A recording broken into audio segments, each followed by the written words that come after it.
Noh, Kopp. aitäh sulle. Aitäh.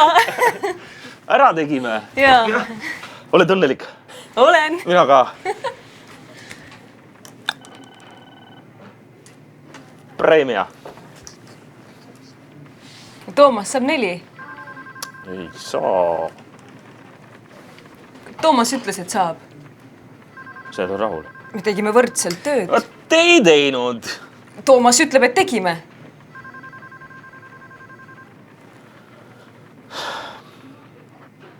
Kolm pool.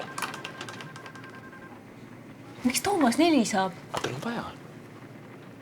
Rohkem kui mul. Vaata, kui suur ta on. Vaata, kui suur pere tal on. Jumal, vaata, kui suured ta peres kõik on. Mees peab ise kõik kinni maksma. Noh, sa teed väga palju asju ise. Söögid, riided, see on suur kokkuhoid. Me tegime võrdselt tööd. Tom käib trennis. Ja ma tahan ka käia. Mis asja? Sa jooksed ju kogu aeg. Ise räägid lasteaeda tagasi, poodi tagasi. See ei ole see. Naised söövad palju vähem. Ole, sõdu ei võideta, kui mehed ainult pudingit ja kiši söövad. Me tegime võrdselt tööd. Ööklubid on teile tasuta.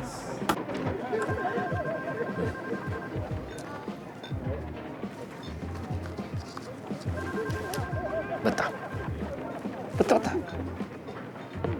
Need pidid naistele lõigastavalt mõjuma. Võrdne töö, võrdne tasu. Leila, ole kena, tule korraks palun siia.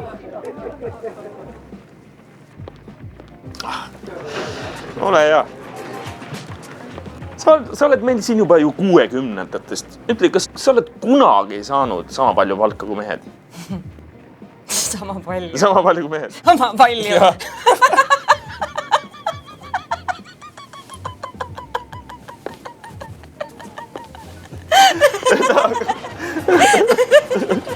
Oled. Vaat nii need asjad lihtsalt on. Nii et. Ja.